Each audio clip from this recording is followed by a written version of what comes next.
All right, there we go. We are up and running. It is Russell and Hunter's the Brewmance. He's Rob Hunter at Micros. Thank you for hanging out with us.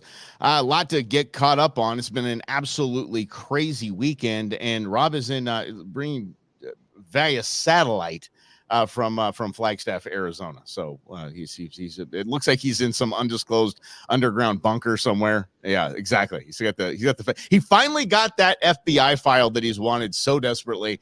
He finally got it, and now he's on the lam. So, well, good luck to you, Rob. I appreciate it. Thanks for disclosing my location. So, my bad. I did say Flagstaff, didn't I? Yes. I will actually put the timeshare community in the comments here, so we can just get it over with quickly. Let's just rip the Band-Aid. Here we go. Yeah.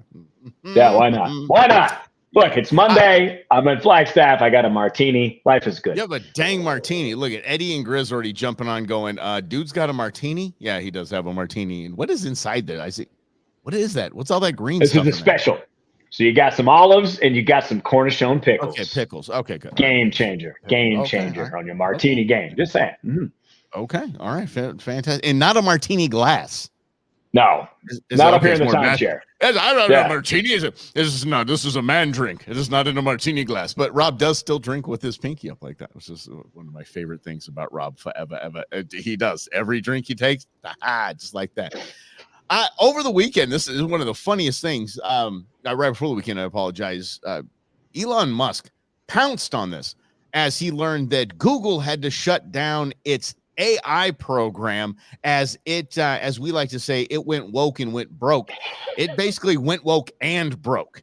The AI generator for Google went so woke that it refused to any image you asked it for, I think it's called Genesis, anything you asked it for, it completely erased or changed the gender or ethnicity of any white male.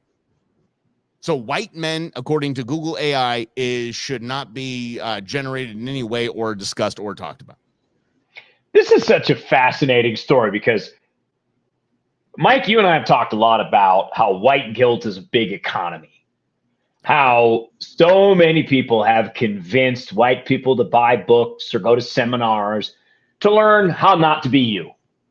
And this is a Google engineer who helped design this way. And freaked out like, oh, crap. Oh, I didn't know. Yeah. And it's a realization, I think, of what technology is in our lives. Number one, it's unreliable. It's a fantastic tool. It's awesome. We live in the greatest technological age ever. And there's something to be said for that. But at the same time, AI is still built by humans. So bias is going to be built in regardless of the bias. This one was just very explicit and was made a show of and really harmed Google Gemini's AI because I've used AI as far as research goes. ChatGPT is okay. Google's Gemini is way better. Sure. It's more advanced. It's more personal. It makes it sound more like a person. So for them to do this, it's very harmful to what their entire mission is because it just upset I don't know how many millions of people in this country just from sheer stupidity. And by the way, this isn't the first time AI has gone completely out of control. I remember I believe it was Google. Google just can't get this thing right because Google wanted to make sure that they took out racial bias in interviewing and hiring. So they were one of the first to incorporate hiring based on artificial intelligence. Basically, we're going to throw them all the resumes and we're going to find out the best. We're just going to get the best candidates. This is our algorithm. We're just going to get the best candidates, period. It's regardless of race, regardless of gender, ideology, whatever it is, we're just going to get the most qualified people. Within 60 days, it was only offering for interview males of Indian descent. That's it. Because everything that they had to put in to teach it were people that they had hired. And the majority of people that Google employs were males of Indian descent. So it quickly started to weed out all females. It started to, any name that did not sound like it was of Indian descent, gone, done, and that was it. So understand that it's a lot like the Lord Fauci, the Saint Fauci. when he said that models are only as good as the assumptions that you place into them. AI is only as good as its starting point. And its starting point, it will learn, it will evolve. But if it starts at a place like this, then in obviously somebody programming something for Google, artificial intelligence wise, it's going to be woke, is going to be very biased. And by the way, here's the picture the New York Post put of the founding father that they generated right there. That's the. It looks like Hamilton, the Broadway show. It does. Ironically, I bought tickets that very same moment. I was like, oh, good advertisement. Right there. Here's the funny thing about this, though, because Google, like, many modern Americans are ashamed of how America was founded. Mm-hmm. So they're almost broadening the American story by taking a picture of a black man and making him be the center of what America stood for, because it makes you think, after all, that, oh, yeah, those American ideals, freedom, individual pursuit of happiness, those are noble goals. So maybe there's a way to turn this into an advantage for us and say, see, look, the country wasn't as racist as you thought it was. Look at Google's AI to prove it. They're shooting themselves in the foot, as always. And if you're going to teach any kind of program to learn like a human, to act like a human being, it is going to learn eventually the ways of the human. And the ways of the human, whether we like to admit it or not, it's not really a platform to run on. You're not going to find it in any presidential campaigns, but you will find this. We are or you will discover this, we are a self-segregating species, period. We are no different than any other species on this planet. We do. Birds of a feather flock together is something we all know. Why? Because it's true. So if you teach a program to act like a human, it's going to start to segregate in some way. It will have what we know in the human world, in our own brains, as a bias. It's going to have those biases, period. Or it'll evolve to them or devolve, however you want to call it. Yeah, well, and this is the classic thing of being a modern human, because of the way our brains work. So our brains are really survival mechanisms. They evolved when we started to cook food, because it wasn't always then everything had to be about getting food. So now you can prepare food. Now you can live a little bit longer, worry about disease. So your brain starts to evolve, and it starts to think of different ways to innovate, to get creative, to make survival easier. So now in the modern world, we're getting hit by all these messages and all these technologies. And they're trying to manipulate what you think in your brain. And news media does this, which is why Russell and Hunter was such a well-rated radio show, because you knew that we were giving you right to the middle. We're just giving you the truth. You get to do with it that you want. But the truth is always manipulated. Even the history, the way we understand it, it's told from a certain perspective.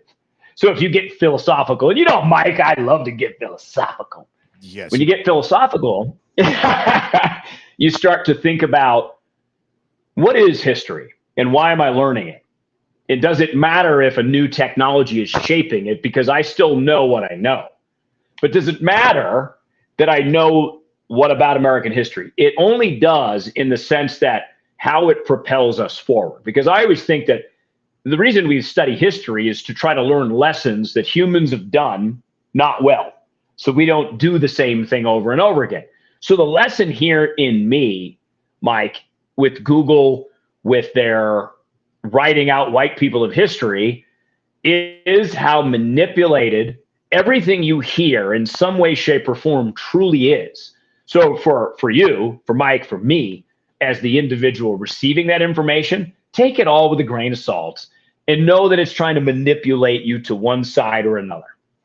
Have you heard of this thing in this? It's a little sidebar, but yes, it kind of fits in, I guess. Have you heard of this Mandela effect? Mm-hmm. Yeah, right. Have you heard of this? If you don't know what the Mandela effect is, it is. Let me give you an example. One that pops into my mind is Richard Simmons never wore a headband, but everywhere you see him, anyone imitating him, you even buy Halloween costumes, Richard, it has a headband. Never wore a headband. Never in any picture. You can't find it.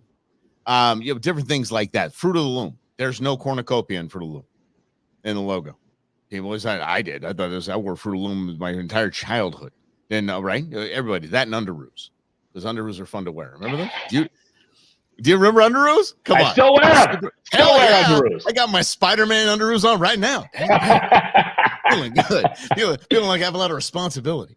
They, but the Mandela effect. This is what I think. And Rob, you're going to come with me on this because I think I was blowing minds this weekend talking about this because it's wild to me.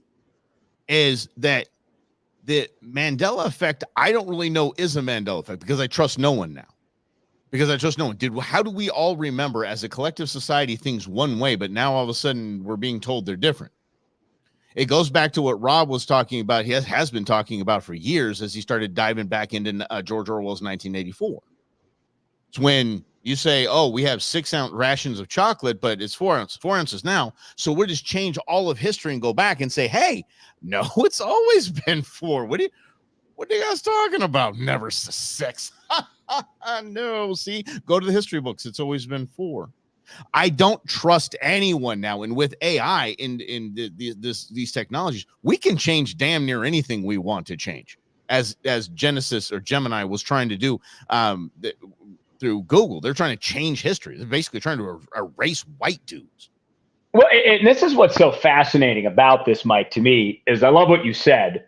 Because it's almost like they're purposely trying to put the Mandela effect on society so that we collectively forget what we're supposed to learn so that we can evolve as human beings. Because that's the great thing about America. If you think about the world up till 1776, this concept of freedom was few and far between. Yeah, there were some instances of it, maybe in ancient Greece or ancient Rome, but it wasn't really a society built that allows a regular person to have a vote. Now, when America started, it wasn't either, but it has evolved into that. And the whole point of being a human is to evolve because eventually we're all going to have to figure out how we're going to survive. The sun's going to explode, aliens are going to attack, climate change, whatever it is. There's going to be at some point, might be 1 million years from now, a major catastrophic event that we're going to have to get off the planet. So our goal in evolving these brains is to try to figure out how to do that. That's literally our purpose collectively. But we get distracted by all these things and politics. But the great thing, to go back to what was so different about America, is that it built around this idea that you could be whatever you want to be. You can do whatever you want to do. It's your choice, so long as you don't harm anyone else. And that still is the ultimate thing in America, regardless of who's shaping the history, who's trying to manipulate your brain. The key is for you to live life on your terms, because if more of us do that, they can never take that away in America. And I think part of that is unplugging. Rob's dead right on that. And part of that is unplugging. I think unplugging is wildly important. After years and years and years and years and years and years and years of being just living, just immersing myself in politics and the craziness of this political system that we have, when Rob and I decided to bring everything to streaming, it was a few weeks of a break. You couldn't point a gun to my head and get one headline out of me. You couldn't. And it was delicious. I was excited to jump back in, but I'm telling you, the freedom from not being told exactly what you need to know, what has to happen. And we'll get to this in a second, but there was a 60 Minutes interview with the little Dictator-Tot himself, Volodymyr Zelensky. And this guy was coked out of his tree. Then in a second. But the question from the interview, 60 Minutes, was, Mr. President, what will it mean to the Ukrainian people if you do not get this financial assistance from the United States? Like, come on. How do you know what it's going to mean? You're going to lose. Fine. Wave the white flag. Russia take over. We're tired of it. We're done with it. None of us care. None of us care. We're not going to give them $60 billion. Well, we're going to anyway. There's really nothing we can do about it now as a we the people until November. But it's the same thing. It's just absolutely turning yourself off from this narrative that these bozos are trying to feed you. It's just it's unplugged from the Matrix. The Matrix is as damn near real as you could possibly think. Obviously, we're not plugged in as batteries for machines, although thanks to the Roomba, we will be soon enough. But I digress. Just this narrative. I saw a clip of Dr. Phil just handing the women of The View their arses as he was saying that the government response to COVID hurt kids more keeping them out of school than the kids would have. And they were just clutching their pearls. And how dare you say the government didn't act perfectly during the pandemic? They saved lives. They saved lives. And this nonsense going into your head, which we all know is not true, but we start to doubt what we know is true as we see more and more of this. Well, wait a second. Maybe we should have kept kids out of school. I mean, maybe we did save some lives. Just the more you hear it, the more you have it feed into you. It's driving you. Well, and I love this, Mike. And I want to go back to Zelensky for a second, because I didn't even know that he was on 60 Minutes. Mike and I were talking earlier, and he's like, "Did you see the Zelensky 60 Minutes interview?" I'm like, didn't even know about it, because I've unplugged. And in that process of unplugging and not getting all of this narrative that I get, it's a void where I get to kind of create my own space and vision. Because at this point in a 2-year war, 2+ years, I think just a couple of weeks ago was 2 years, was it? Or yeah, 2 years. Yeah, it's 2 years. It's not my problem. It's not my issue. I don't even care that my money's going to it, because my money goes a lot of places that I can't do anything about. I've tried to vote a different way since I could vote, basically. Maybe not my 18 election. By the time I was 22, though, my second presidential election, I start making different decisions. And nothing changes. So the Ukraine situation is classic American politician. It's classic in that, man, our politicians love them some more. Man, our defense contractors love to sell weapons of the government that they can sell to other people.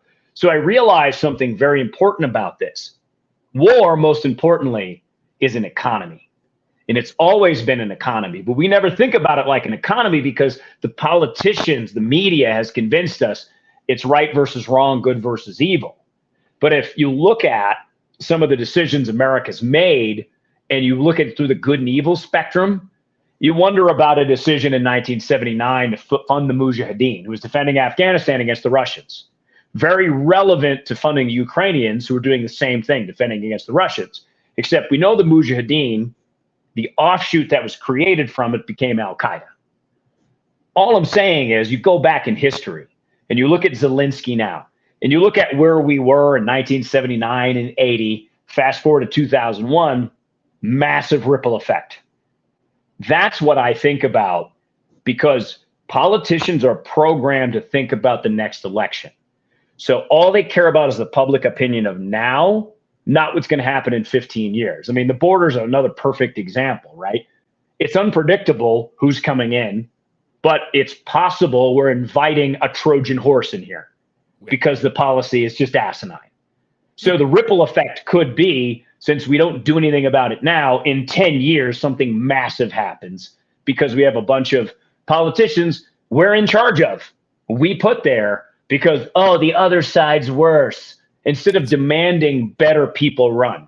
It's funny that and we'll get to, speaking of need better people running, Ronna McDaniel is stepping down as the head of the RNC. What a more closer Ronald McDonald than anything else, as a clown that she is.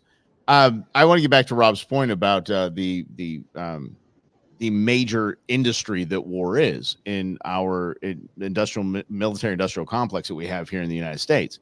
It's funny. My girlfriend was looking at her portfolio saying, "Why is my stock so high? Why am I making so much money right now?" I go, "Let's go through and look what you're invested in." You know what you'll look at? You're invested in? You're invested in people that make bombs. Because we're going to war. That's profitable for the United States. It's 60 billion. All we have to spend is 60 billion for all of our portfolios to go up. Sure, hey, it's a stimulation of the economy. It's absolutely absurd. But it's funny. I think it was Rondo who said that 60 Minutes is pure propaganda. It is. It's unbelievable. What does this mean to you, sir? Great dear dictator. I mean, ruler. I mean, president. What does this mean to you? What does this mean to you in Ukraine? It's like, the Ukrainians will die. Okay. All right. Then wave the white, then save them right now. Wave the white flag. Done it. Do it. It's over. It's as good as done. But now they're going to join NATO. And every NATO country said, no, not yet. When maybe they win the war, but because understand, if they jump in and join NATO says, yeah, come on, Ukraine, we're going to war. We are bound by the charter. We are bound by the charter to defend Ukraine, all of us. Holy cow! Forget that noise. What a mess that whole thing is, and just the straight face that these bozo politicians, both sides, have in saying, "I stand with Ukraine, and we're defending democracy, a dictatorship democracy."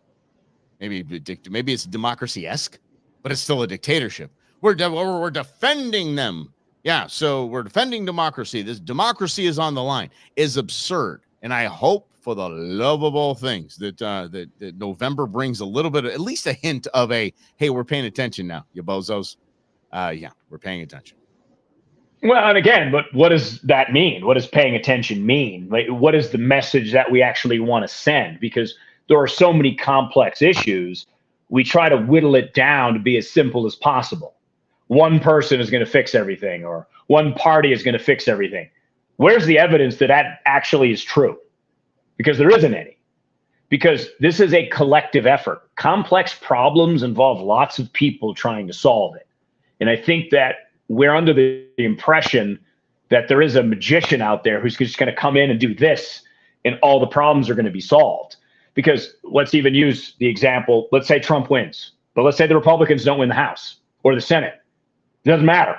He can only do so much. You got to fully win in order to enact changes. But are you in a good position to fully win if your party structure is broke and has no money because it spent money paying for lawyers for the last 2 or 3, 4 years?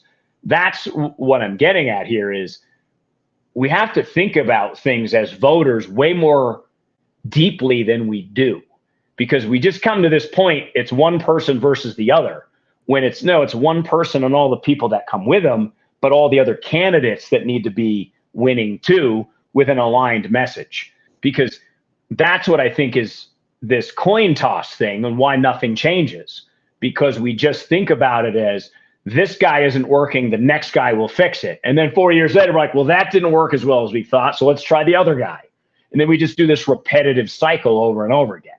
And I'm okay with a little bit of that. I don't think you have to throw the baby out with the bathwater, because I've gone pretty much toe to toe with our buddy David Schweikert, Congressman Schweikert, about this as well, because he'll say, people say eliminate foreign spending. That's my impression of David Schweikert impersonating crazy voters. Not bad. Thank you, I appreciate that.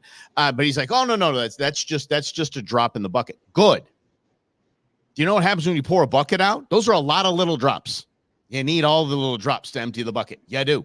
I'm sorry. I'm tired of hearing this. Oh, we can't eliminate that spending. That's not gonna move the needle. You eliminate enough of them, it's gonna start moving that damn needle. And so I think we the people understand that one person can't magically fix the thing. I think that it is let's try it. That's, again, I'll keep reiterating this. One of the reasons Donald Trump won the first time was that he said, what do you guys have to lose? You're speaking to the Black and Hispanic communities. Like, they've failed you for decades. Try something different. Give something different. If it doesn't work, it doesn't work. But just give it a, what do you got to lose? And so right now we're in such a desperate position, whether it's spending, whether it's militarily, whether it's how homeless, whether it's a border, whatever it is, we're in such a desperate position that I think, okay, let's start trying something new. Let's see if we can turn this ship around. Because I do believe that this nation has been steamrolled 100 damn times, and we get up, we dust ourselves off, and we are America, and we will see this through, as long as we have that attitude of, okay, that didn't work, try it. Okay, that didn't work, try it. We'll try something different. It is what it is. We're just gonna have to try something different. So I think that I'm holding out hope that in November we can see something, at least a spark. It's not going to change. This election coming is not going to change the course of our nation, but it will. It won't immediately change the course of our nation, but hopefully it'll give us all a little glimpse of, okay, take a breath. We're starting to understand. We're starting to see it. That's what I meant by that. That it can give us a little hope, like, okay, or at least send DC a message. They're freaking on to us now. I'm saying is hope and change didn't work very well. So I wouldn't count on hope only. We need hope plus a strategy. Hope is not a strategy. Hope is not a strategy. And I think that, in unplugging, in looking at politics a different way and looking at it as a collective, not a day-to-day distraction, because Mike pointed something else out to me that I did not see, that Chuck Schumer, the Senate Majority Leader, was on a tarmac talking to President Biden with New York's Governor Kathy Hochul there. The conversation is basically, how they're fooling you. They are just throwing things in the media to distract attention from what they're really doing, using the levers of power to fund their friends. Because Schumer, again, this is the top guy in the Senate, a Democrat from New York. He said he's got to placate one donor. So he has to say certain things. And then Biden's like, okay, but is this still working? Because I'm getting my ass kicked. Even Mike Tyson is calling me out on my BS. It's terrible. And Everything like, you're doing is terrible. Everything you're doing is terrible. I hate this Joe Biden guy. And this is, but that's a good Mike Tyson. Thanks, bud. Your job is to stop getting distracted by the day-to-day. Because look, here's the deal. Even if the Ukraine money goes away, you ain't getting it back. It's going to be spent on something else. So it doesn't actually fix the problem. It just reallocates the money somewhere else. So if the goal is to cut spending. Don't just say, we cut spending here to fund this, because that's just an end around. And all it is tomfoolery. Because you look at the spending and the trend of the spending. Republican presidents don't stop the spending. They only increase it. The biggest challenge facing this country is our spending, bottom line. But nobody wants to talk about it because someone's department would have to be cut, or someone's pet cause, or someone's emotions are going to be hurt. Oh, no. The number one threat is MAGA supporters. Come on. Don't you watch the news? And Rob's Martini is bringing out words like tomfoolery. Tomfoolery. I didn't even say scallywag yet. That's my other favorite word. Shout out to my man, Pat. Don't worry. Yeah, We'll get to it. My man Pat gave me a glass that says scallywag on it. That's fantastic. It's something we can use. And I do mean this sincerely, because the bozos in Washington, D.C. actually pay attention to what's trending. That's why you get the White House press briefings. They magically align with what's trending on Twitter quite a bit. It's fascinating how they see that. So if we were to share over and over and again and a million times videos like the one I saw this weekend that I've watched probably 3 times because it's heart-wrenching. It's heart-wrenching. It looks like a SEAL team raiding a house of a combat wounded Purple Heart recipient veteran while his wife is holding their 4-year-old child, because he needed to go be arrested and sentenced to prison for attending the rally on January 6th. As a matter of fact, this guy was helping the Capitol Police pick up trash. Never assaulted anyone, and is going to spend 22 months in prison. The woman carrying the 4-year-old child was obviously just beside herself, miscarried after they left. This is absolutely absurd and not America. This is not the United States. This is not who we are. We don't turn on our own. This is absolutely absurd. And when this Jan 6, whether it doesn't matter if you're like, oh, it was an insurrection. I don't care if you think it was an insurrection. A, it wasn't. B, if it were, guess what? The people helping the police should not be put in jail. But your ideologies get you put in jail. That's where we have to draw the line. So what I'm saying is if every heart and mind gets to see this type of video, they'll go, hey, wait a second. What in the hell is going on here? What is happening to my country? This is not the man. Honestly, in the background, it's a Ring camera. The man in his entryway of his house has a metal sign that says, God bless America. And this is going on. Like the optics of this video is blinding to me. And if we are becoming a Instagram stories or whatever, YouTube shorts and reels and all that type of society, hell, that might be the only tool we have now to actually expose what the heck is going on. I'm not talking about AI generated stuff. I'm talking about real life bleep stuff that's happening right under our noses. I agree with your main point, Mike, but disagree about the premise of it. This is America. This has been America for a very long time. It's been America for years. We just don't care. We don't care enough to change it. We don't care enough to pay attention to that as being a problem. Because look at it. I've said this a million times, and Mike's heard it a million times, plus about a million times in our private time hanging out. I'll mouth it with him. Yes. The FBI has violated your sacred Constitution since they were founded. This is what they do. So it shouldn't surprise anyone what's happening, because this is actually the track record of the federal government. They love policing their own citizens. They love cracking down. Even go back to the Alien Sedition Acts of like 1798 or something. John Adams, proponent of free speech, when he became president and they spoke out against his war, he made it illegal for them to step out and speak out against their war. This actually is America. The whole point of America is to actually stand up for the ideals of freedom all the time and to call out consistently when the government is too big for their britches, which they have been. Slavery is ultimately a violation of our own Constitution. The FBI and how they've operated has been the same very thing. So yes, of course, this is America because we've allowed it to be America. I mean, I just wish we had this realization 20 or 30 years ago and we're like, oh, I'm so ticked off. Great. But now this monster is massive and it's hard to take on. But that kind of proves my point. That's exactly what I'm saying. So if you don't have the, I'm not digging into the Wall Street Journal or any of the other propaganda nonsense, and you start just looking through, you start, okay, wait a second. Now I'm seeing this video of this house being raided, and this guy are you bleeping kidding me? This guy did absolutely nothing. He's going to spend 22 months in prison. Okay, I need to share that out. Okay, so people other share that out. Okay, so we start talking about, I'm going to find out other things like this. Oh my gosh, what's going on? When you say this America, I understand that. I understand it's always been America. History is what history is. But when people are unplugged and people don't dig in and dive in like this, it's up to us because the media won't do it. So do you think it's become up to us? I do. I think it's up to us to expose that kind of thing. Because the mass media is not going to do it. They are just flat out going to ignore it. They're going to follow it all along to advertisers and ideology, and they are going to just sell out. So we the people, as I always believe in, and talk about hearing something a million times plus another million times, Rob's heard this, I believe in we the people.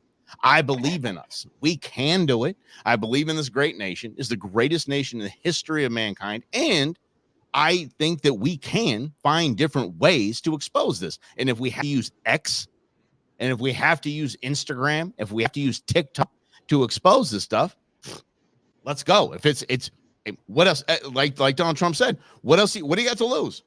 I mean, try it. I say the word.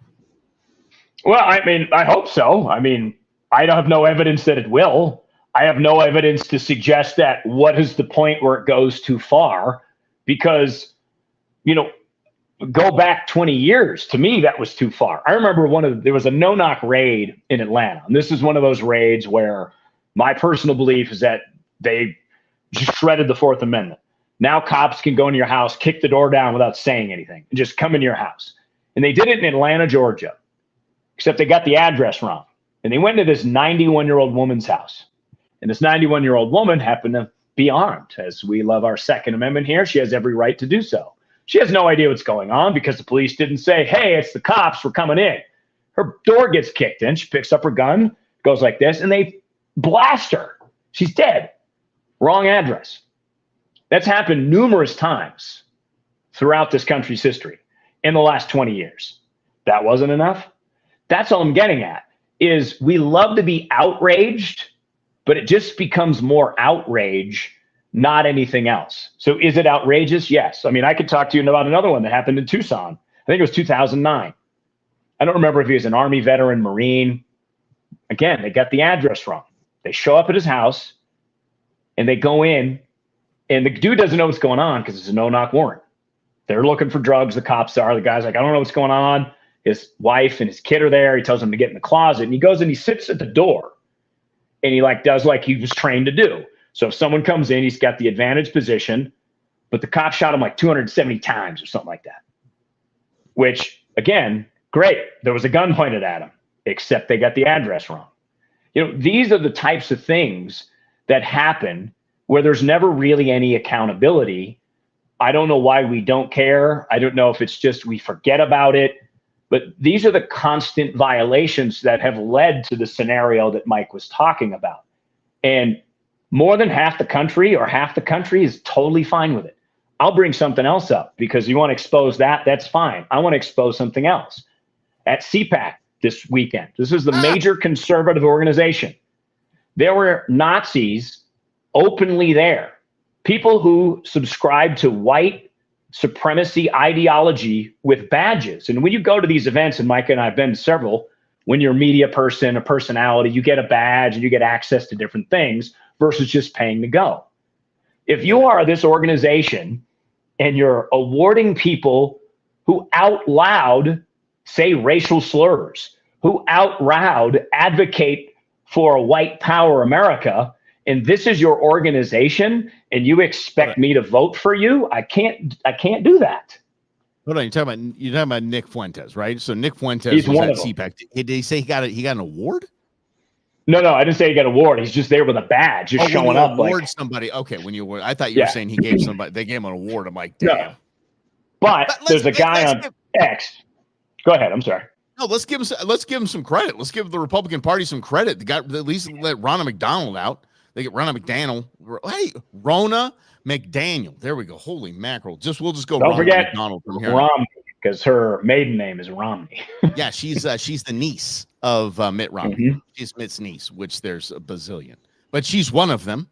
And so she's an institutional. She's probably the worst thing the Republican Party has had since. Anyway, so she's gone. She'll step down on March 9th. Step down. She'll just go to some other thing and probably the Lincoln Project is probably my guess. And she'll just cause a lot of problems for the Republican Party because she's a schmuck.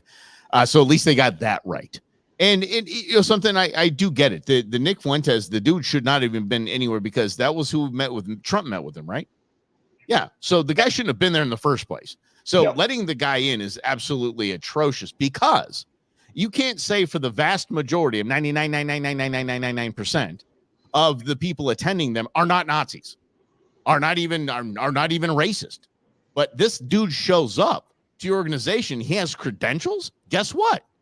It makes it look like 99.99999% of these people are racist or Nazis. By the way, and we're funding Nazis in Ukraine, but worry about that. I mean, open Nazis, just an entire Nazi. I'm pretty sure little Dictator-Tot is a Nazi. Anyway, but yes, it is the can I look at the entire Republican Party or all of CPAC or the RNC as a bunch of morons because somebody gave that guy credentials? No.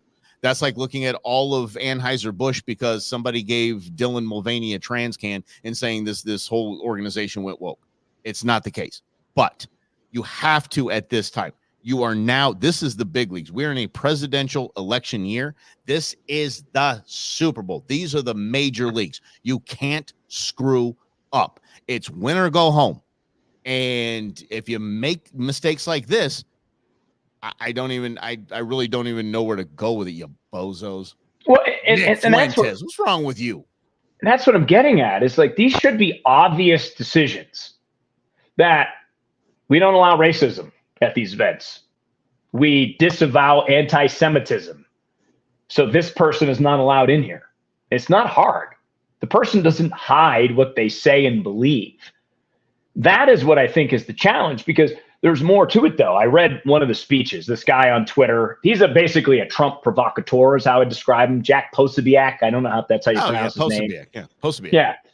Goes by Poso online. He basically said January 6th was just the start. We're coming for democracy. We're coming for it all. I'm like, great message if you want to win.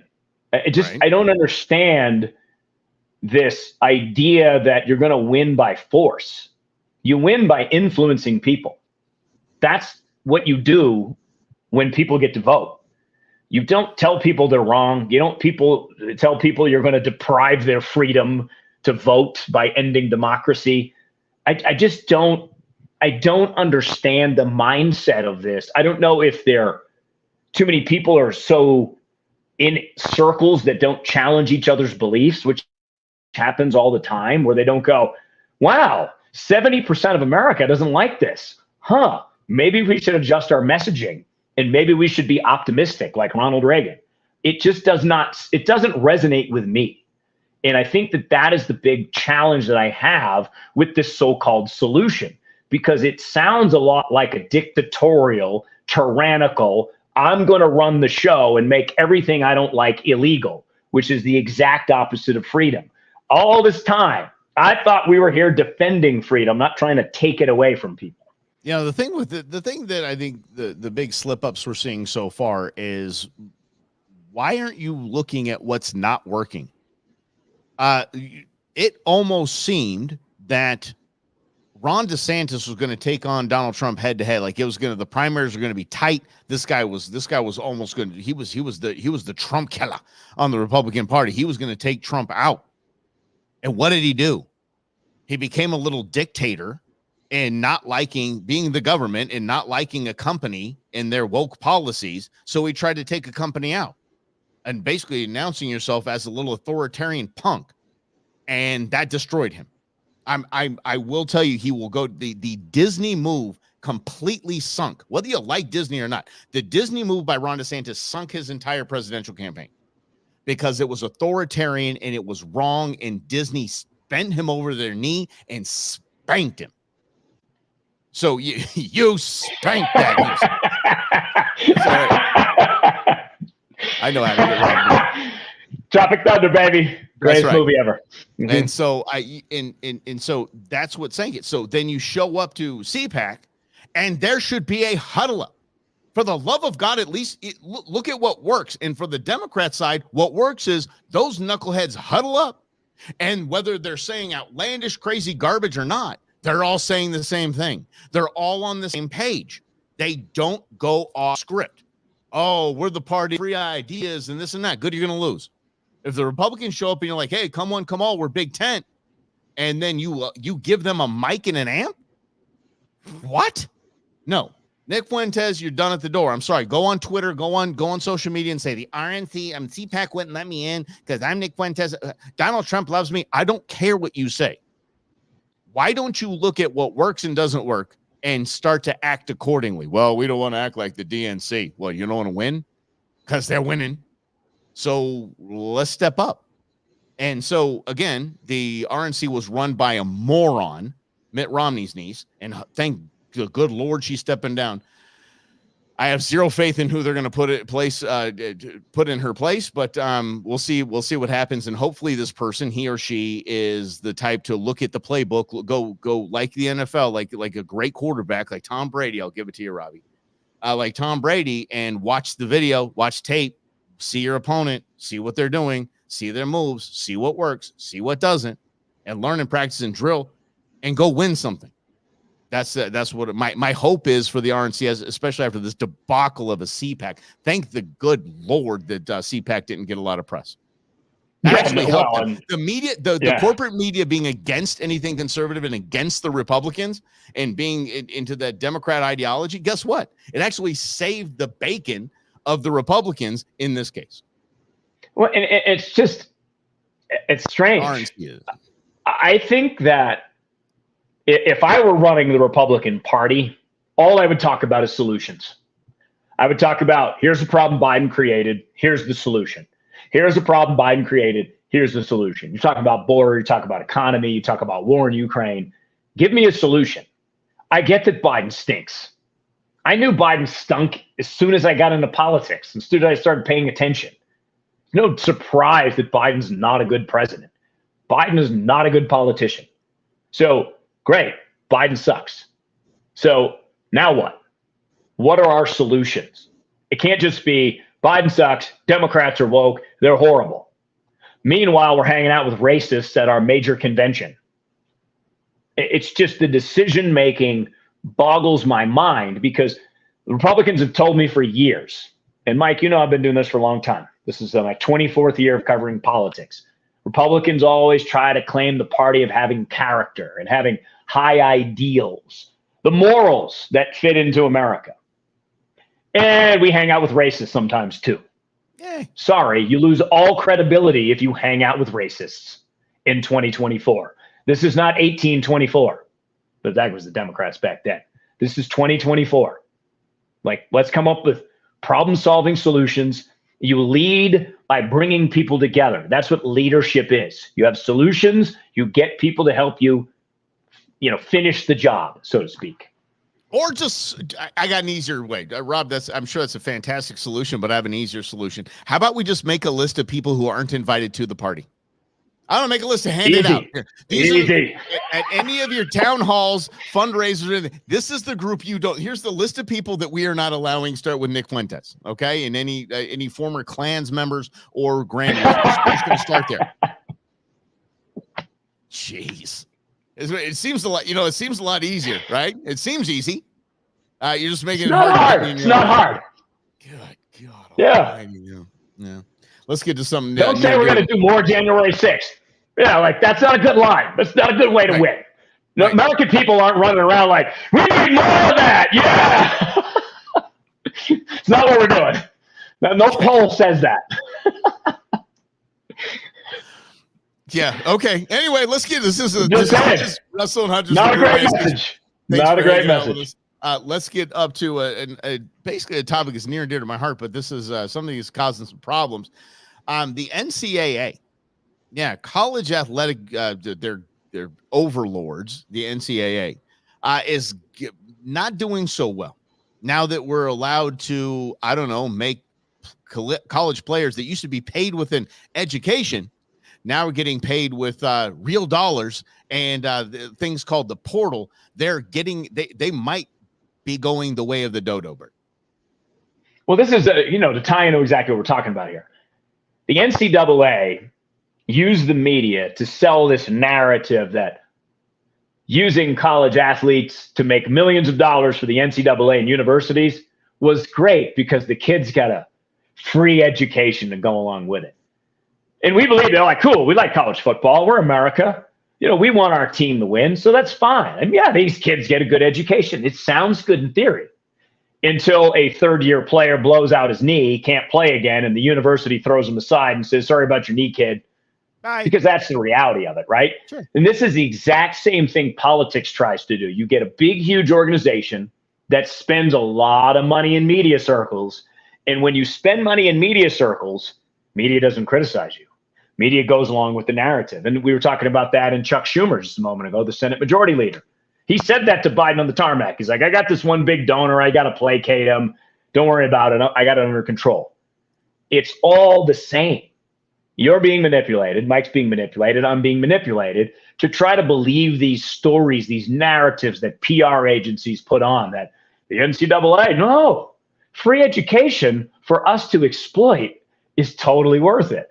Well, they lost that lawsuit. They got to pay players. Players get to control their name and likeness. And the NCAA didn't like it because they're losing power and money. So now they send out their new guy, former Massachusetts governor, by the way. Charlie Baker is his name. He was a Republican, actually, but a Massachusetts Republican. Yeah, exactly. So the bar set he was saying, yes, very much low.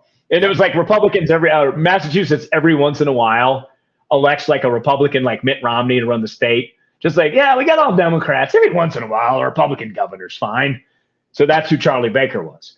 And he's now running the NCAA. So his job is to come out and say, well, look, 95% of sports are going to fail. Your kid's not going to get a scholarship because, we're going to have to pay him.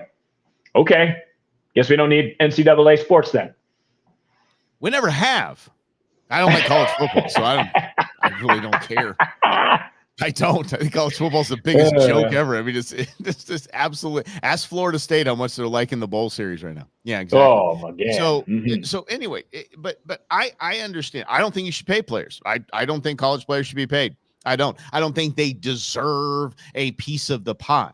Yes, the NCAA in the March Madness, the CBS and all of that, and the cable contracts that they get, and all of the wonderful endorsements that they have.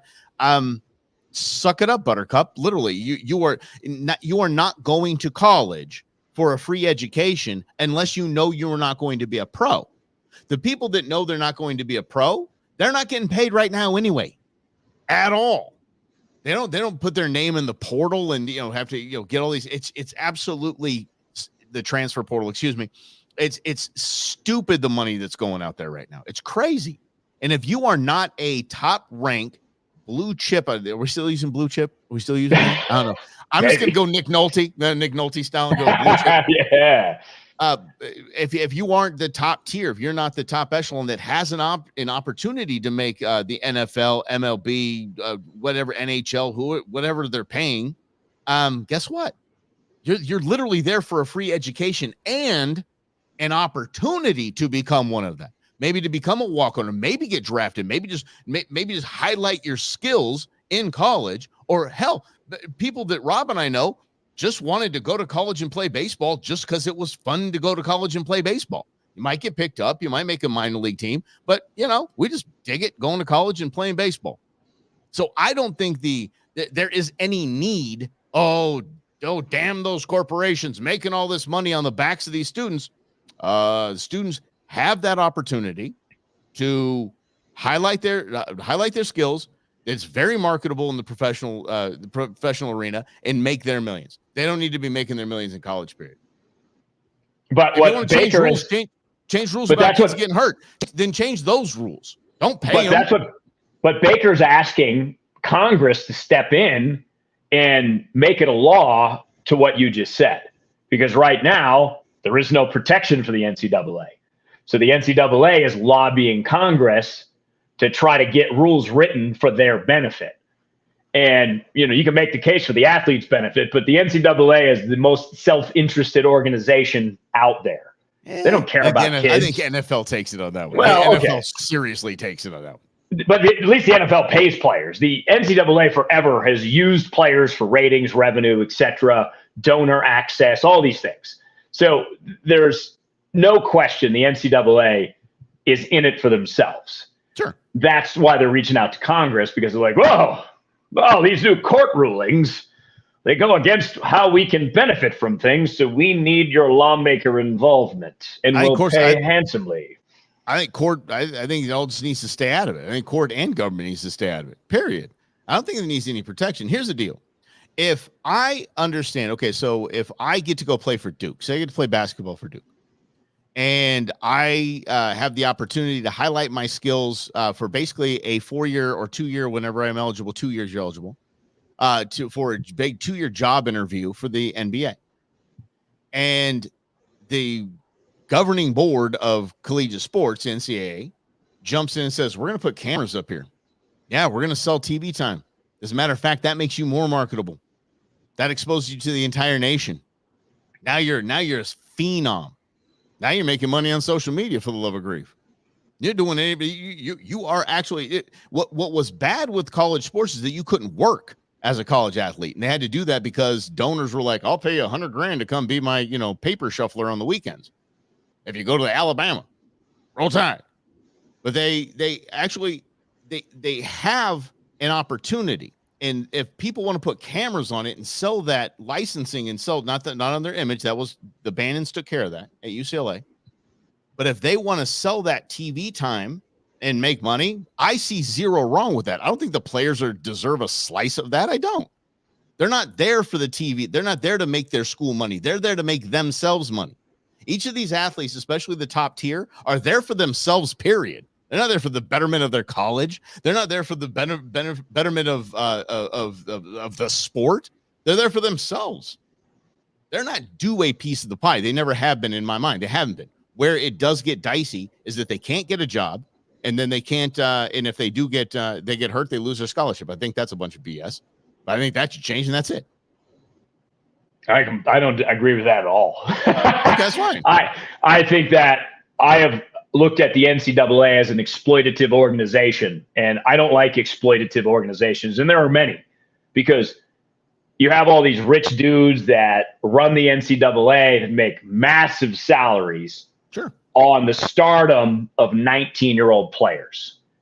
So the 19-year-old players are the stars, attract the television dollars, attract the donor dollars. It is on the backs of them, those athletes, of which the whole entire thing is possible, not the NCAA, not the college itself. So I think it is incredibly exploitative to take advantage of those kids so that everyone else gets rich except you. That is completely un-American. Are they? I doubt that. I disagree completely with what you said, because they understand that they don't have nothing without the NCAA. What are they going to do? You're going to bring some scouts out to the park to watch them play baseball? Or do they rely on the NCAA? They rely on getting that scholarship to that huge, prestigious university and Bama and Duke and North Carolina. I'll throw whatever, fine. U of A, throw you a bone. They get that hype because of the NCAA, because of the giant organization that it is, and they have that. Now they have that platform. I don't think it is. Does it exploit? Yes. Is it 100% exploitative? No, I don't agree with that at all. it is still something that these players need for their next step, which their next step isn't, I'm here for the betterment of the University of Alabama. No, it isn't. It's there for their own benefit. And their agents and everyone who's got their hand out, that's an exploitative system as it is. Let's just say this. Professional sports is an exploitative system, period. It just is. So in every way you can look at it, it is. And the players are well compensated and they're being exploited at the same time, but they're taken care of. I don't think there's anything wrong with what the NCAA not paying players. I don't. Well, the court disagrees, and they have to pay certain players. So that's the rule as of now. Okay. And my point in bringing this up, it's agree with it. No, but it's like a company. We got paid by iHeart to do a job, and iHeart made more money than they paid us. That's kind of the trade-off you make when you work for a corporation. Fine. They couldn't let us work for free. It's illegal. That's all I'm saying. Is the NCAA is a corporation. Yep. The fact that it can be pretending to be a nonprofit like the NFL did forever is absolutely asinine. I agree. But that's what I'm talking about. This is exactly what is the challenge in this country, Mike, to me, is that rich people get all the special access, get all the special rules because they fund politicians. They have politicians' ears, even going back to the Schumer. I got one big donor. Schumer's got to go call that donor, so that donor keeps funding the DNC, the Democrats in the Senate, Schumer himself. The NCAA is the same thing. They use their power and money off not paying people to influence legislation on their behalf. That is corruption. That is power gone amok. And that, to me, is why the courts eventually said, yeah, no, you can't do that. Because that is the same. Well, but what that's the same as allowing iHeart to just hire people and not pay them because they get to be on the radio. No, dissolve it then. Get rid of the NCAA then. I said, why have it then? Just call it the NFL minor leagues. Call it just take away sports out of these universities. Get rid of them. But I'll tell you what, there's tens of thousands of kids that can't afford college, which is probably a good thing. Go to a trade school and make a better living. Don't get me started. I will go straight Mike Rowe on this whole thing. I really would. But there's tens of thousands, hundreds of thousands of students that won't be able to go to college or have to get a loan or any of this nonsense that they have to do to go to college without college sports. So to take those that are crying the most about it is the ones that say, I should be getting paid. I'm making the school this much money. I should be getting paid. For every one of those, there's probably 10,000 students that are like, I'm just happy to be here. My parents couldn't afford college. I'm just happy to be here playing lacrosse. I'm okay to be here. So you're going to have to screw up an entire system. I think the courts getting involved is screwing up the entire system and forcing them to pay players. I think it's ruining everything. In my opinion. But the college debate is very similar too. It's, this is how things work. When I was a kid, it was just not even a decision that I was going to go to college. That's what you're going to do. Everyone goes to college who graduates high school in the 90s, at least in my high school in Massachusetts. So there is this system, a myth of which we believe that what you just exposed, Mike, is that you go to college, you get your degree, you get a good job. No, that's not true. Right. And we still believe that myth, though, that the only way to get ahead is to go to college. Meanwhile, what Mike said, if you are a plumber and you're on your own and you have your own company, you can make way more money than a radio talk show host. If Absolutely. You are a skilled carpenter, you too can make way more money than a talk show host. At 20 years old. Yes, that skill pays. In the NCAA, those players have a highly specialized skill that less than 1% of the population can do. Usually you're rewarded for value of your skills. They are. So in the trade world, that's why it's so valuable now. But my point in all of this is we should be popping bubbles and all these myths every chance that we get, that the government is going to solve problems. The government creates problems. They do not solve them. Pop that one. College is good for everybody. Nope, let's pop that one. Because you go down the list. The war in Ukraine, America's got to fund it. Pop that bubble. because we don't. None of these things make sense if you think about them deeply, other than it's a long-held belief that is upheld by some type of media structure backed by billions of dollars. I am going to fix the whole problem right now. Yes. It's easy. I'm going to fix it. NCAA needs to, this corporation of the NCAA needs to rebrand itself. And they need to get in the business of what do you say the big three would be football, basketball, probably in this order, football, basketball, baseball, right? I mean, baseball's recruit. I mean, there's teams signing people out of high school. So still, and put them in the minor league organization. That's fine. Good. So you are now the NBA, NFL, and MLB minor league system. That's what you are. These players do not go to college. These players are awarded for whatever TV contract you want, whatever kind of system you want to make it. They're awarded. They've got to play there for 2 years, like a lot with the NBA. The NBA mandates that players play for 2 years in college, and then they're eligible for the NBA draft. Something similar. And then, boom, go away. Get rid of those three majors. And then if you want to still have sports organizations at your university, fine. There's a lot of, softball, lacrosse, and all the stuff, and, whatever, swimming and tennis and all that. Cool. Have players go there for that. And then they get a scholarship, and then everybody's happy.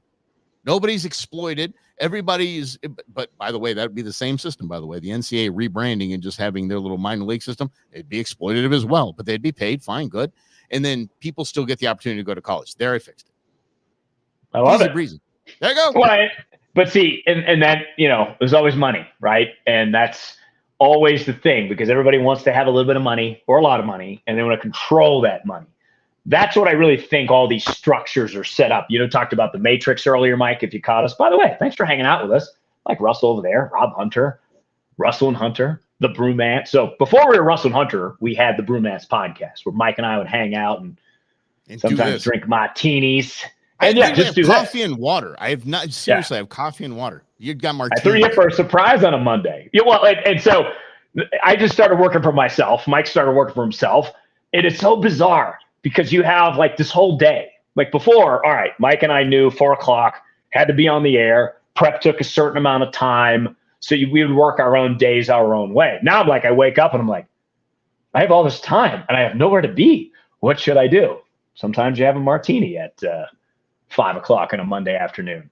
And if you miss part of this live stream, which you do Mondays at 4 and Fridays at noon, you can catch the Brewmance podcast. The full episode is there for you. But I just think that what we're getting at here, Mike, overall today is really, instead of getting involved in the day-to-day, it's thinking about these bigger issues. Because I love the conversation that we're having, and I love that you just pointed towards a solution. Because I think that really needs to be the focus of where we're going as a country. Because there are numerous big issues great to complain about, but we need to do more than complain. We need to fix these things, because if not, our time as America the Great will slowly start to erode, because it's going to be tough for us to maintain our image and status in the world by being $1 billion, trillion, gazillion dollars in debt. How much? Is it? Did you say simoleons or dollars when you said that? Yeah, it's an official number. I don't know. I saw it somewhere on a blog or something. And I got to tell you, one of the biggest downfalls that I've seen in a hot minute is even Elon Musk can't escape this. And Rob knows that this has been a pebble in my shoe for a long time, and that is the independent fact checker.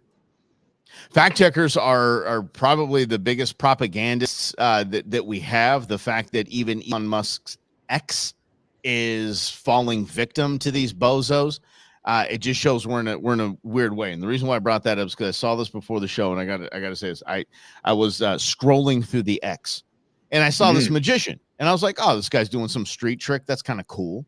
And he crawls into this box, and then he disappears, right? And this guy that's watching the box, he's just this is the big one. I can't believe I'm seeing what I'm seeing. He's lifting the box up and all that. I'm not kidding. So obviously it was a setup.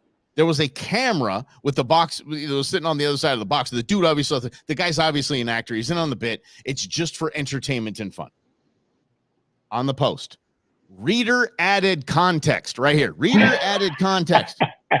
This is what he said. This is a fake reaction with video editing made for entertainment. Duh. Why can't we just enjoy a cool video that somebody made without some little troll in mommy's basement, grandma's basement, most likely? And it just, like it says, at 0.06, the tree shadows are different than they are. Just stop. Just people. No one cares about your opinion of this. And the fact that you can't even post a video without some bozo posting that, and that it has to go like, yes, I know that. It's like having one of those backgrounds that you have on a Zoom call. Oh, reader added context. Mike Russell isn't on an island. He's not on an island, as you can tell. The trees in the back are not swaying, and the waves are not moving. Yeah, no joke, bonehead. Like I have a chair and a microphone on a beach, you idiot. I'm so tired of these guys. Well, we've lost our sense of humor. It's almost you can't laugh at anything anymore. No, you're not allowed. Because, I mean, look at all the flack that Dave Chappelle got, the comedian, for doing his stand-up. It was like, oh, my God, he's saying things that just aren't funny. Well, no, they actually are funny. So Shane Gillis is another guy that's been in the headlines lately. He was on SNL, but then he got kicked off because he made too many racist or whatever jokes. But he has a stand-up special. Jokes. Whatever, yes, racially insensitive jokes. So he has a Netflix special, of which I watched, of which I will admit is really funny. There you go. Some of the jokes are off color. Some of them are even targeted towards a guy like me. Still funny. Because that's the key, I think, to everything. If you can understand when someone is joking with you, about you, and you're like, yeah, that's true. That is me. That's funny. Instead of getting all offended, you win. Because life is all about your interpretation of it. It doesn't matter, fact checkers, this, that, and the other thing. Because, yes, the internet is filled with people who have not laughed in probably 25 years. Seriously. So they want to not let you laugh and want to make sure they pop your bubble of humor and enjoyment of life. But you know what? Screw them. Don't let them. Just laugh, man. And I think they brought that guy. Did I see that they brought him back as a guest host? They did. In his monologue, he started talking. He just the same junk he always did. It was fantastic. I was like, this guy gets to run for office. His Trump impression is really good. Oh, I love it. And his whole premise, he grew up in Pennsylvania, and he says in this stand-up special, again on Netflix, Shane Gillis is the comedian's name. He goes, I'm not a Republican, but as you get older, as a white guy, you can feel it setting in. Yes. He's like, early I didn't vote for Trump. Yes. Yeah, that's what it is. He's like, maybe I didn't vote for Trump, but I don't know. Maybe next time I might. So he's playing to this crowd, and it's kind of this anti-woke message to woke crowds often. And it's really funny. And his Trump impression is really good. Mike, it rivals yours, I will say. Listen. I won't get into it here. I'm not. I don't think I have. I don't think I have the greatest Trump impression of all time. Okay, I'll leave that for you to say. Okay. So and by the way, I'm gonna do this as next time Rob is chatting. I'm gonna put the link up because it's fantastic. I don't know if you saw it. I saved it to my phone. I was so excited about it. Is the Trump shoes commercial they did on Saturday Night Live. I don't watch because it's terrible. But if you don't know what happened, Trump actually went to SneakerCon, which is a fantastic idea. That is branding at its best because that's what Trump does. He's the expert. He's a Jedi brander. Best brander of all time. Those Trump shoes are selling for tens of thousands of dollars. Those Trump shoes are they're hideous. I mean, they're gold for the love of grief. And I have no fashion sense. Look at me. Rob can attest this. I wear plain, like static color clothing. That's all I wear. And I think gray goes with black. So I think I'm in today. I think I'm good. But they make fun of the shoes. Basically, the guy puts on the shoes and he gets magical powers. He gets Trump powers, where he's playing basketball and he takes a shot and he misses it. And they're like, "How did you miss that shot?" He's like, "I did not miss that shot. It went in." And they're like, "Oh, okay, yeah." Basically, you gain the ability to just say you did something, and they're like, "Yeah, okay, good, yeah, it's fantastic." Yeah, I believe you. And at the end, you got to hold on to the end because it is funny. It's entertaining. It's really well made. And at the end, they have the guy that gets the Air Biden shoes. Forget it. It's fantastic. Awesome. It's they take a shot at everybody. Yeah, so I'll see if I can pop the link in there. But it's a let me tell you something. It's special.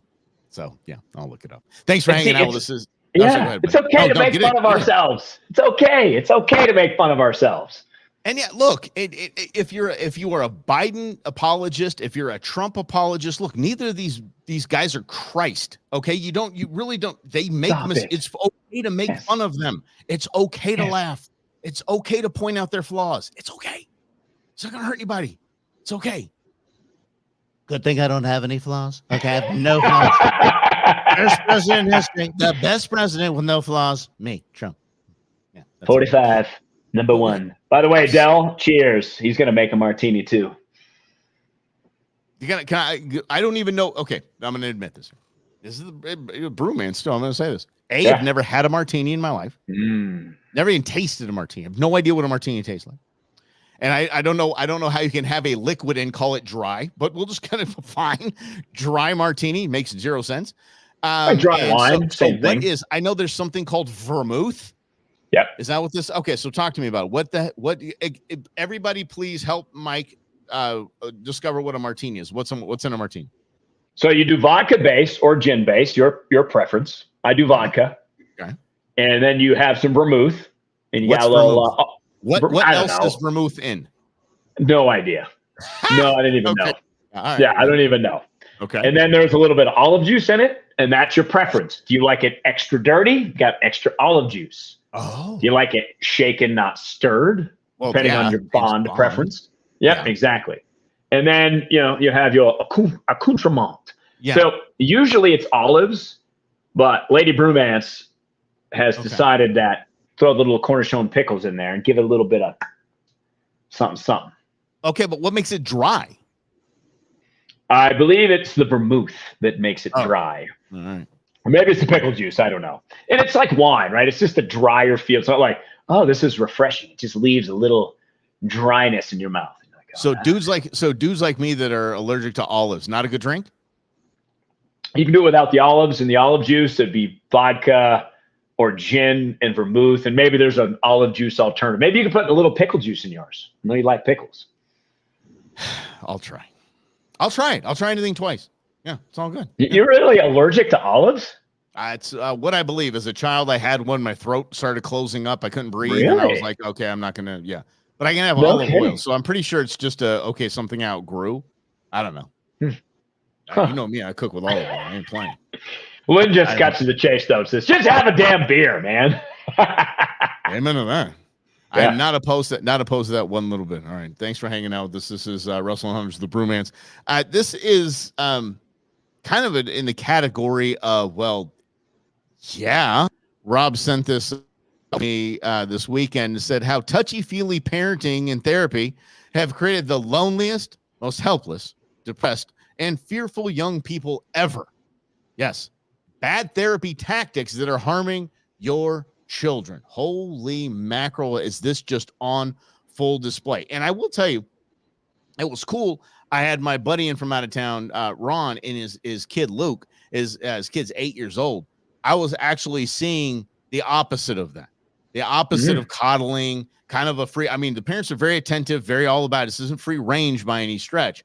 But I mean, this kid, this was this kid's world, man. He was making it happen. He was always out having fun. The kid never got upset about anything. If something didn't work, it's like, it's okay. And went and tried to do something else. And the kid was just constantly going. And I was like, there is some sort of hope that we can hold out for. But yes, the more you coddle your kids, you look at what has happened.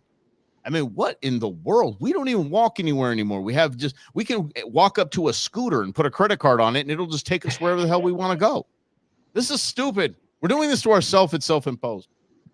And see, that's the big realization, is that as well-intended as it was to think that a child should not suffer any fear, hurt feelings, or failure, it turns out that's what you need to learn in life.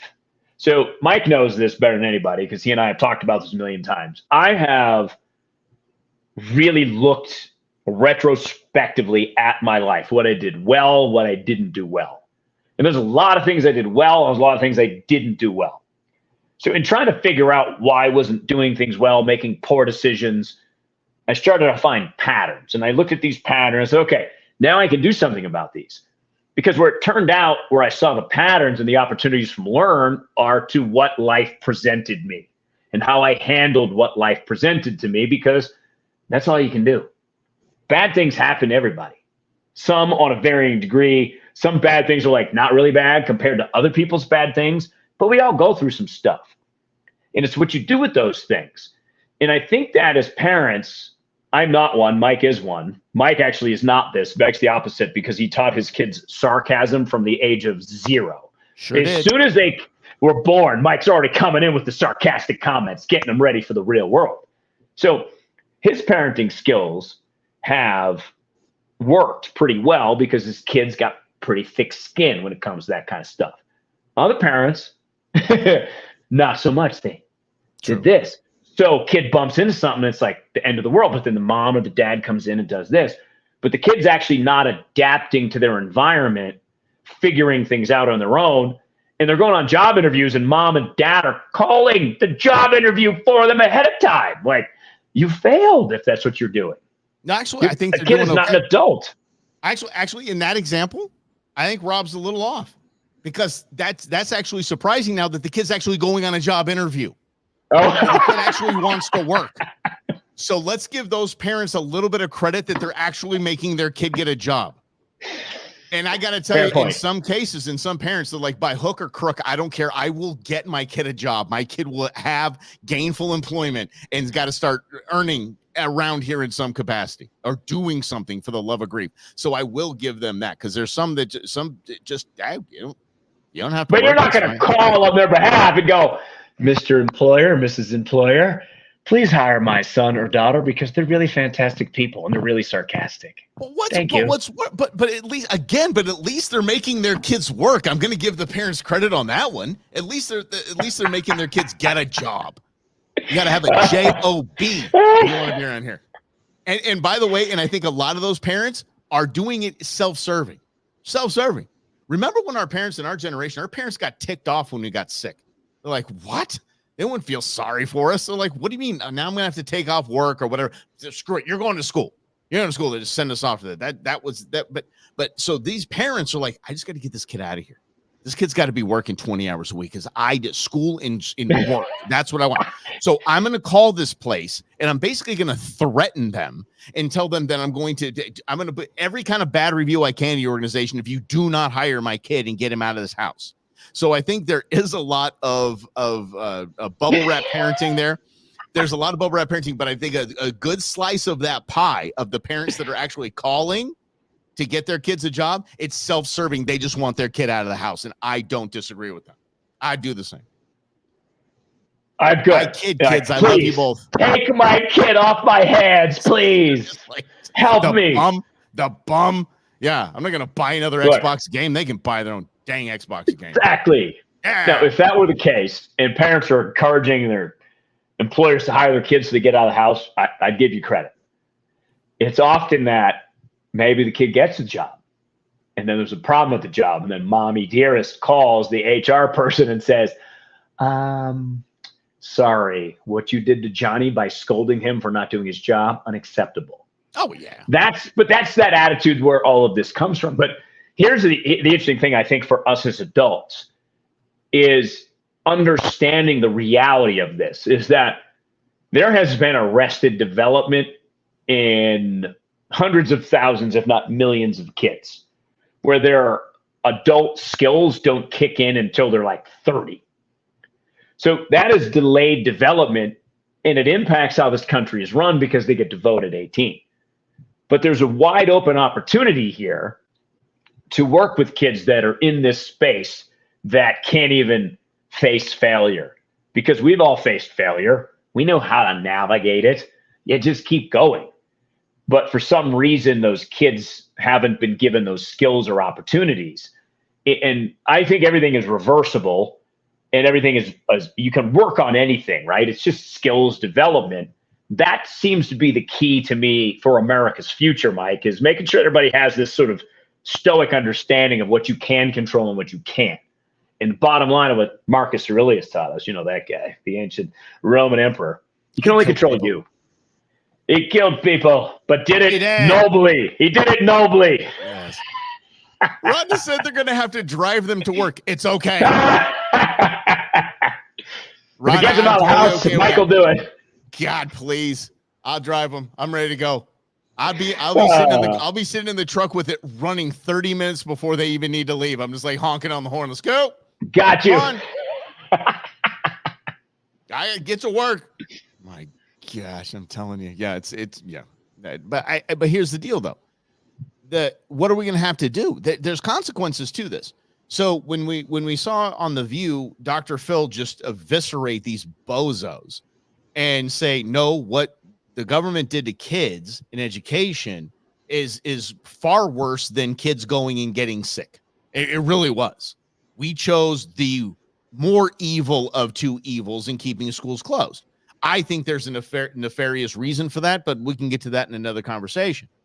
But what we're going to have to do now, not what we're going to have to do. What the hell do we do now? So we have kids that are behind in education, kids that just can't find their tuchus with both hands in a map right now educationally. They don't know how to study. They don't know how to, and everything's handed to them now in AI and all that. Do we have to push back what we consider as an adult? Because we're doing it a bunch with every other thing, smoking.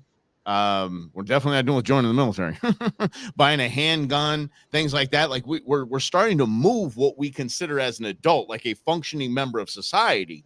Do we have to move that back because we've done this garbage, whether it's the COVID lockdowns and shutting down schools, and because we're coddling as parents like a bunch of schmucks and not toughening our kids up and doing everything for our kids? There's consequences that are going to go down. And I'm telling you, these kids and the kids these days, I'm not saying that. I would say a good portion of the kids that I have seen can't handle life at 18 years old. They just can't. Yeah. It's wild to think that, I don't know what the percentage is, but that too is one of the major challenges that we face as a country. If you have a group of people that is slated to take over, fill the jobs that we're eventually going to retire from and build the expertise, but if they can't get there, what happens? I mean, the key to innovation is always people who think differently, who push limits, who tinker, who try things. But if there's a generation where there's none of those people, someone else around the world will innovate. Because I was watching this show. Oh, you ever seen The Foods That Built America, Mike? Mm-hmm. Oh, yeah.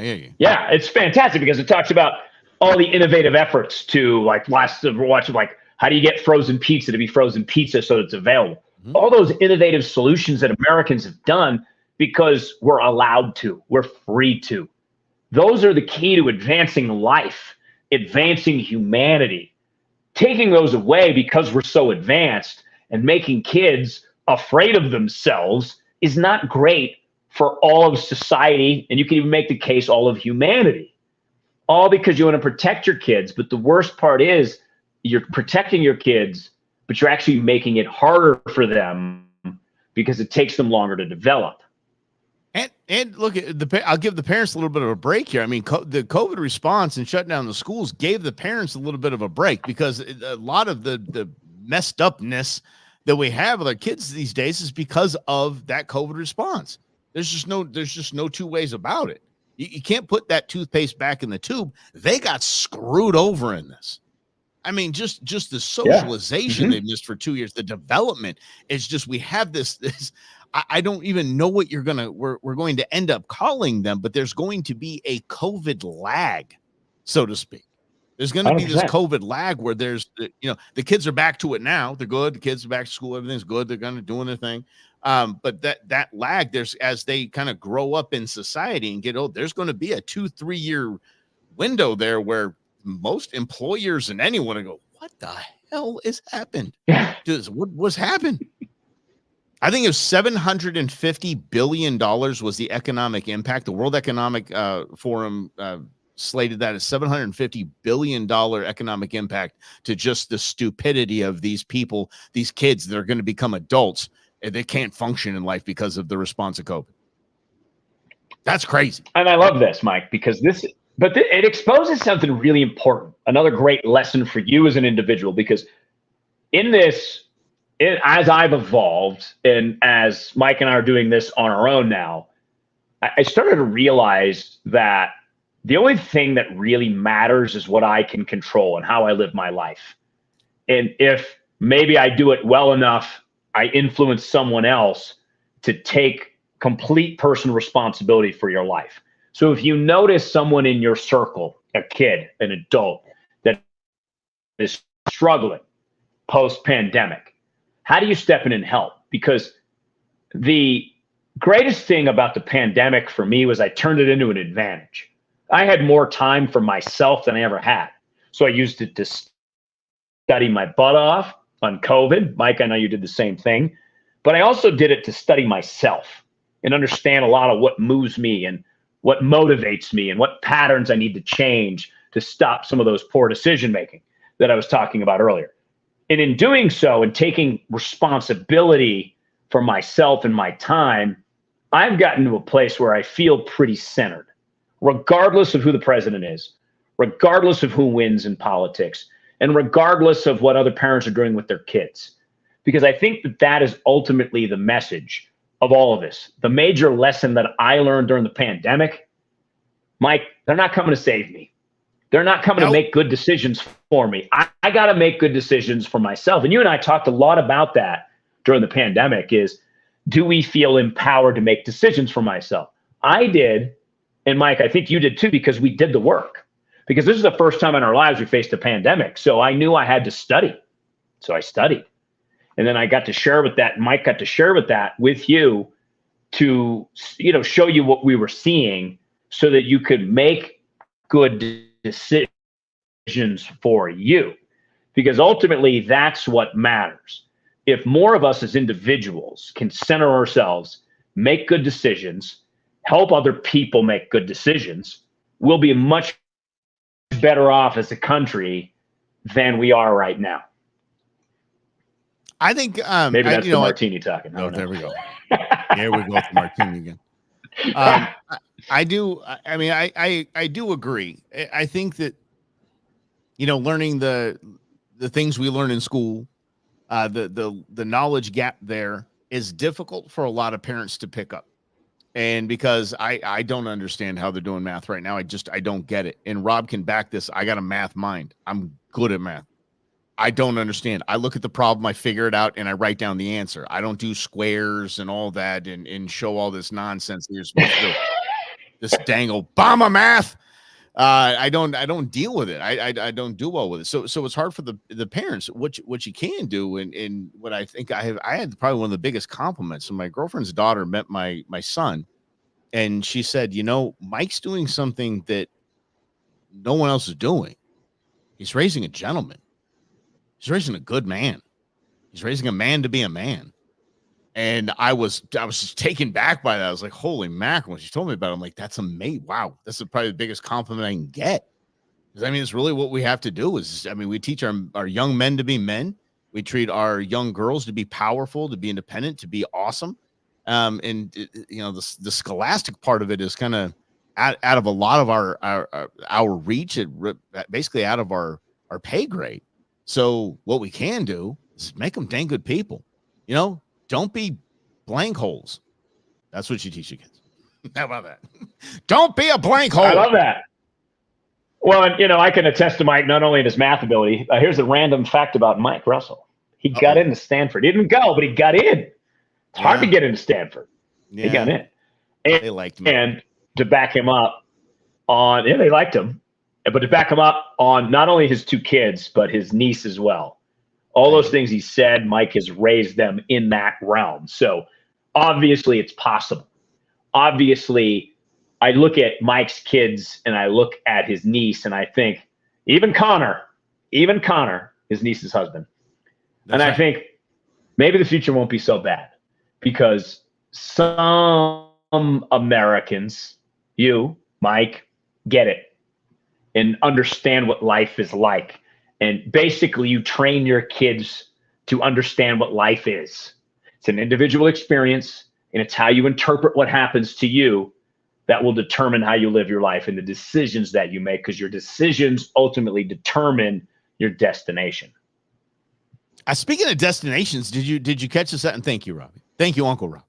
I don't know if you saw the destination Liz Warren of Masshole fame.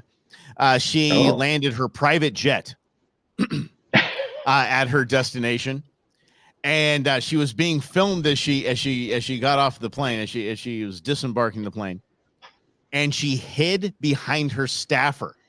She hid from the camera behind her staffer as she got off of her private jet, preaching climate change and sustainable power and whatnot. I love that. We all know how evil Chief Runamuck is. Yeah.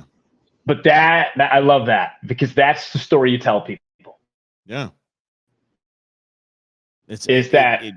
All these preachy people, and sometimes on both sides, the preachy people, look at their behavior, because if the preaching doesn't match their behavior, you don't have to listen to them anymore, because they're not worthy of it. They're faking the funk, like 94% of politicians. Yeah, Del, I don't think we can say that because it's said by someone else at a former employer of ours. So I don't know if we can repeat it, but okay, I'm with you on it. I went running muck. I went Chief Runamuck on the fly there. I did. I had to. Yeah. Mm-hmm, yeah. Mm-hmm. Yeah. Chief cheekbones. High cheekbones. High cheekbones. Yeah, cheekbones. Oh, we call it. How about this? Robbie, how about Chief? Hey, look. Chief, hey, look. Yes. Hey, look. Something. Good grief. Right, I like that. That's a good one. Appreciate you. Let's get to some of these comments because they're absolutely fantastic. Let's see here. I teach my son. He's responsible for his actions. You darn right. He told me he's happy now. And he's right. Look, I'm telling you, there is, kids do, whether we think they do or they don't, they actually want that accountability. They want that structure. The kids don't. They seem like they love running amok and getting with it. They don't. There's no fulfillment in the for the kids. There's zero. And I've been accused of being tough on my son, and I take that as a compliment. I really do. Of course I'm going to be. Every time I'm tough on him, I'm grabbing a piece of me, and I'm just kind of putting this bonehead together here. Yeah, and that's really what we do as dads. That's really the only thing we can do. Yeah. I have to pull up. I was reading this quote, Jimmy Johnson. You remember the former Cowboys coach? Heck yeah. And he talked about his players and how you coach them. And I'm not going to be able to find it. But the bottom line is you coach them for who they can become. So you say, okay, you're talented, you're smart. Let's have you harness that to get you to become a gentleman in your son's case, or a good human being in your daughter's case, your niece's case, whatever. Like, that's the goal for all of us. And I'm like, I wish I had learned that when I was 20, not, now. Yeah, right. Yeah, exactly. And this is solid here. I believe home economics shop, etc. Rhonda, right, should be back into schools. I agree with that. In a lot of cases, they are. The problem is with the current school system, it basically relies on the parents to be so involved that you would find that. Because there's a place, I'm a West Valley guy. West side. I'm a West Valley guy. We have West Mech out here, which is basically a trade high school that works in conjunctions with the high schools. You bus them to there, they learn a trade, they get a certificate, they're graduating with a certificate. And I have the chills right now. I just think there's such a great idea. But I would bet the kids' college funds right now that the majority of parents out here, even in the West Valley, have no idea what that is. They don't know what that is. They don't know that's available to their kids through the current schools that they're at. And so it takes a level of parent involvement to get that. But yes, home ec. By the way, home ec, me taking home ec in high school, no, it's junior high. Junior high, I took home ec. Made me want to learn how to cook. It really did. And Rob can attest, I can cook. Really? Yeah, absolutely. I'm like, this is awesome. I like cooking. It's fun. Yeah, it's just it's very calming. Yeah. Yeah, very, very calming, yes. My man would be a Michelin star chef if they did home chef for Michelin stars. I don't have the let's see. What's the word here I'm looking for at 48? The politics. Energy. God, I don't have the energy. I've been it's enough to cook one meal a day. I made myself breakfast. I'm like, I'm exhausted. It's a damn good meal, though. I tell you that. And Greg, I'm telling you, the schools that that didn't shut down. What's that, bud? No, I was going to say Mike's cooking show up. That's all I was going to say. Okay, all right, yeah, we'll make it happen. But yeah, but the schools that didn't shut down are the schools that did the most for our children. They should all be applauded. They should be rewarded. They should be just given awards. I'm telling you, they should be thanked by not only the parents, not only their neighborhoods, but our nation as a whole. That we have a giant patch of kids that didn't get left behind. I'd say.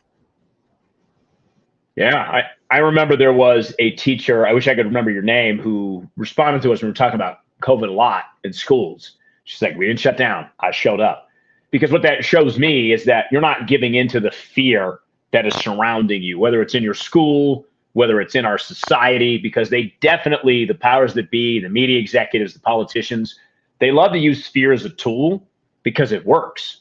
And for the teachers that didn't give in to either their own fear of, wow, I might get sick, which I understand at the very beginning was a real threat, but that was used and exploited by teachers unions.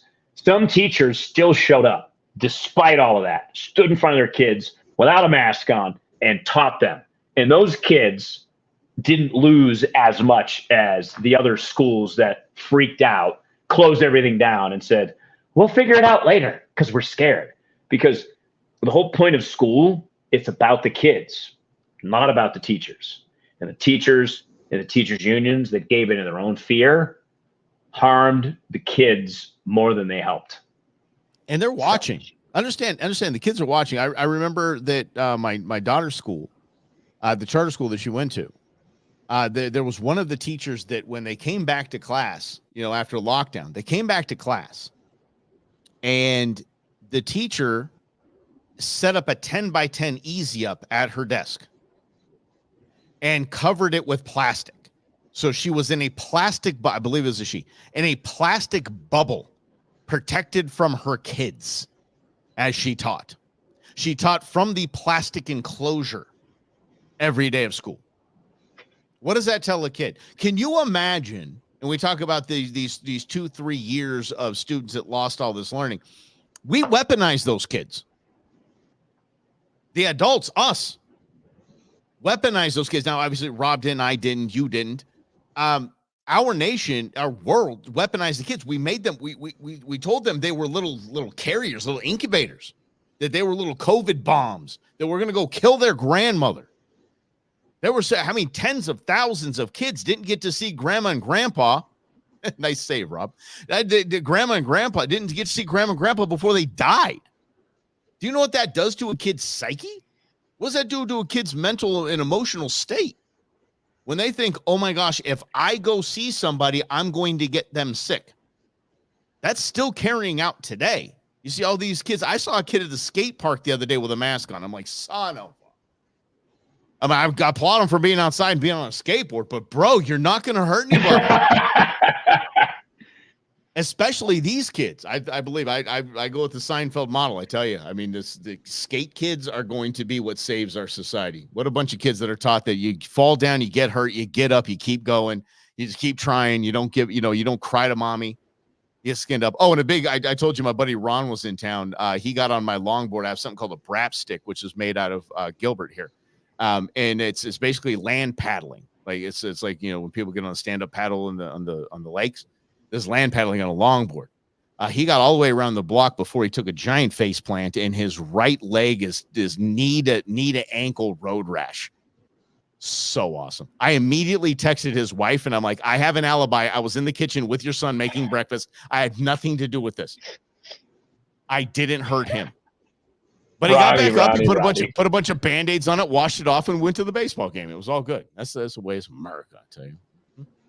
Yeah. You guys, we need more of that. You fall down, you get up. The only reason Mike and I were successful in a radio career, we got kicked in the face constantly by horses. You get up and you keep going. That's what success is. You're going to get kicked in the face. You get up and you keep going.